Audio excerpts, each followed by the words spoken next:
Wow. Hey guys, welcome back to the Kicks Reasons channel. For today, we have something really special, at least to me, and I'm sure a lot of you are gonna be excited about this one as well. We have the No Hat Saturday, first and foremost, this beautiful classic Nike box. I'm so glad that they brought these boxes back. Huge fan of this era when they had this design with kind of a dark orange and black. So this one today is the Air Max Triax 96. So glad they brought these back. I'm a huge fan of the Triax series, all the way from 94. You guys know I have several pairs of these if you've seen my older videos. But that new one, man, Nike did a great job. But let's break it through. Let's go through it and talk about some of the details. Now, the first thing I want to show you guys is this little thing.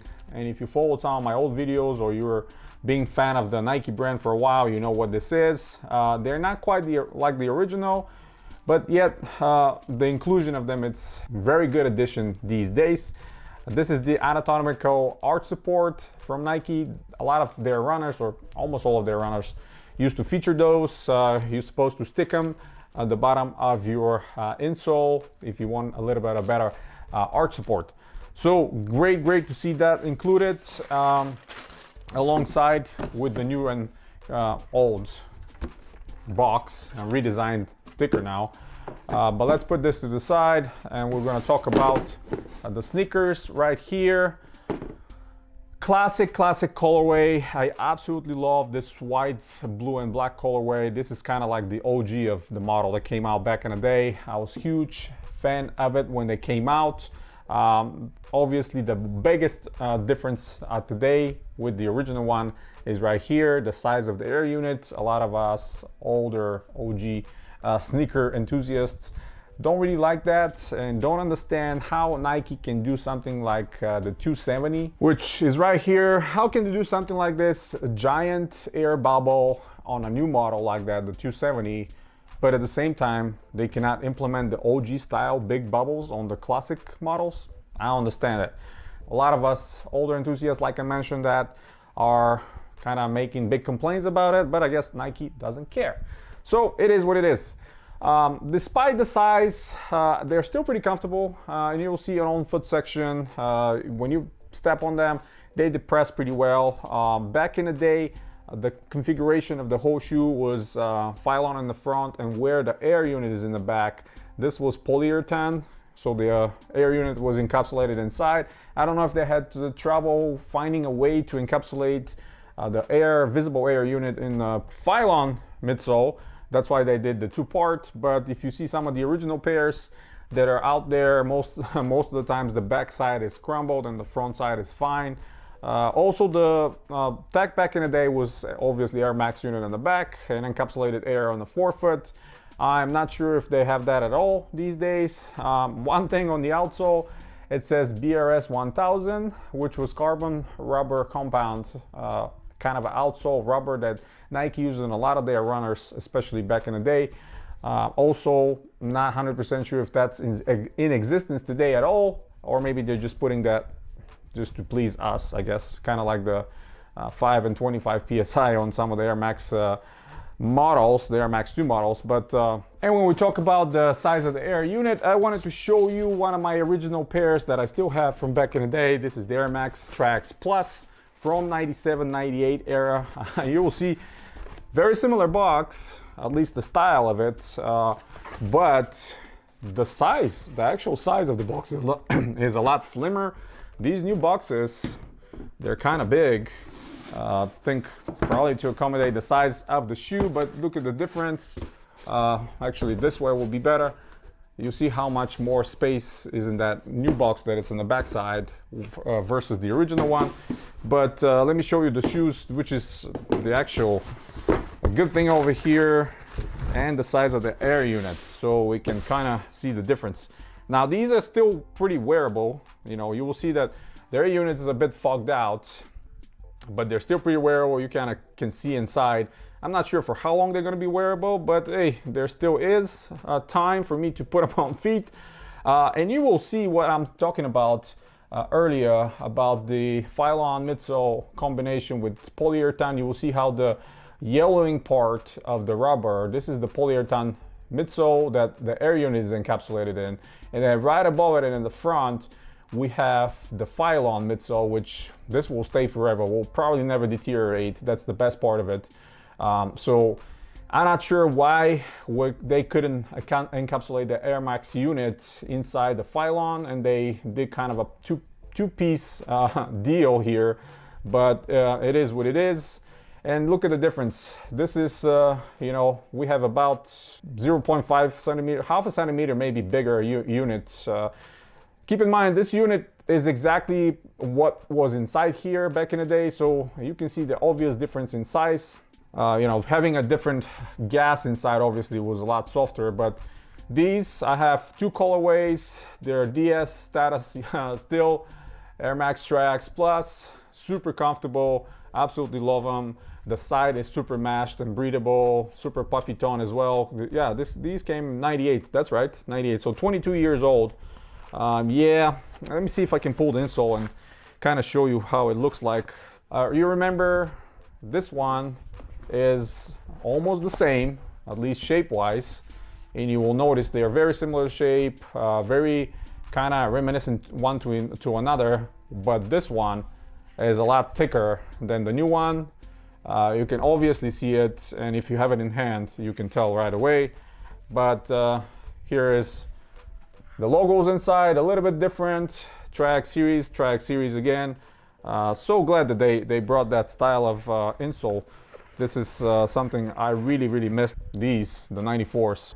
The Triax Plus from 98, man, I really love this shoe. And look at it, this is a BRS. This is a BRS 1000, a real BRS 1000. I can even feel it when I touch the rubber. I don't really feel it with this one. This is looking like a regular rubber, but the original one was pretty cool. And one cool thing from this time around, when these came, Nike was doing a lot of shoes without a toe lip in the front, which I don't think was the best decision technically wise. Aesthetically, I kind of like it, but when you start running and your toe is pushing forward, you always see shoes, especially worn a lot, you know, toes kind of coming out of the outsole, or when you kick something without knowing or unintentionally, you ruin the front of your shoe. But yeah, that was kind of like how things were back in the day. Man, I haven't pulled these out of the box for a while, but they look good to me. Maybe I should put them on feet and wear them. What do you guys think? Should I wear these? Show it to you? Let's do it. One of the best things about this shoe is how puffy the tone is. Check this out. Look at the size of this tone. Look how puffy it is. I don't remember the original one being that puffy, but I can definitely appreciate that. I'm a huge advocate for puffy tones just because they're super comfortable in your shoe when you wear them all day long. Obviously, if I pull the insole out, you will see we have the original logo of the Air Max Triax in the back. And this is where this anatomically corrective arch support goes in. You can stick it in and go in. This is actually one of the best insoles Nike have produced for a while. It's definitely not anything, you know, tech-wise special, but it's thicker and it's kind of like what we had on the original one. So I definitely appreciate that. On the back side of the tone, there's a bunch of written inspirational words, what I would call by Nike. I don't know if you can see them. If you can, pause and read.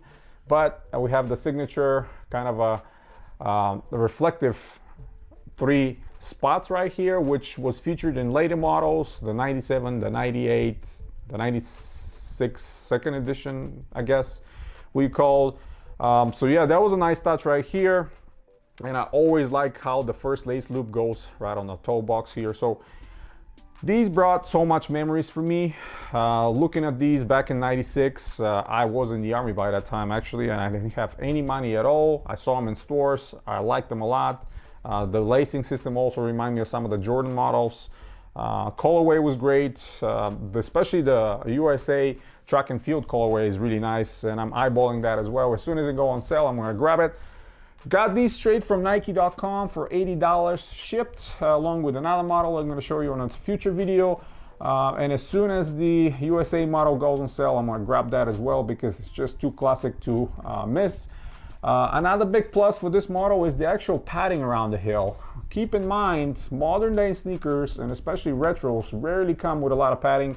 This one produces a lot of padding, just like the original one, very close to the original one. That's why I'm saying I'm extremely pleased with what they did with the whole overall construction right here. We have air on the pull tab in the front. This was part of the original one as well.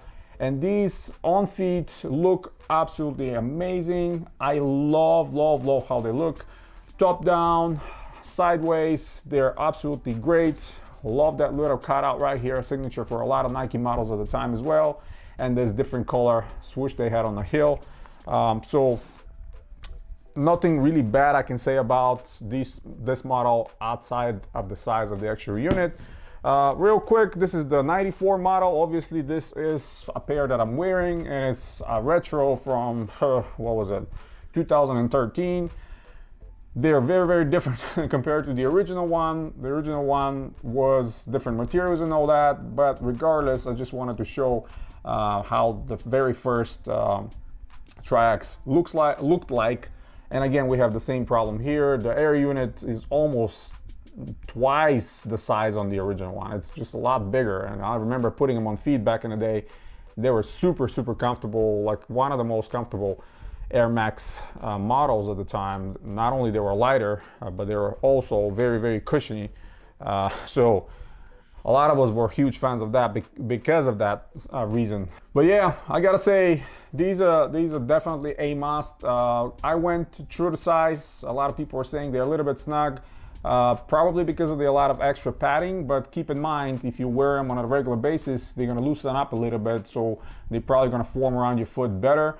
For me, going through the size is good, and they're not snug, they're just right, but they're gonna loosen up a little bit more, which I kind of like, tiny bit more loose than, you know, just right. Hard to explain, but you guys probably know what I mean about that. The leather obviously is you know, not real, it's synthetic, but I'm okay with that. Just like in the original one, that wasn't a real leather, it wasn't genuine leather or anything like that. But always like that little swoosh.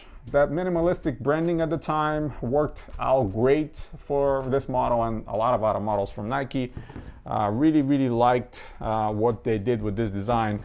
So glad they brought back the box as well. It's completely redesigned label, but the actual box is just like the original ones that came back in the day. Many models, including some Jordan models, came out with this box. But yeah, I'm so glad these will be worn very soon because they're awesome, and the summer is here. And where I live in Atlanta, Georgia, it's going to be here till about end of October, so I still have plenty of time to wear these.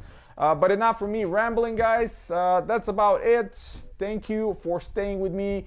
Subscribe if you're new, hit the thumbs up if you like the video, hit that bell notification so you get notified for next video coming up very soon. Again, I have a couple of Nike models that came with this one.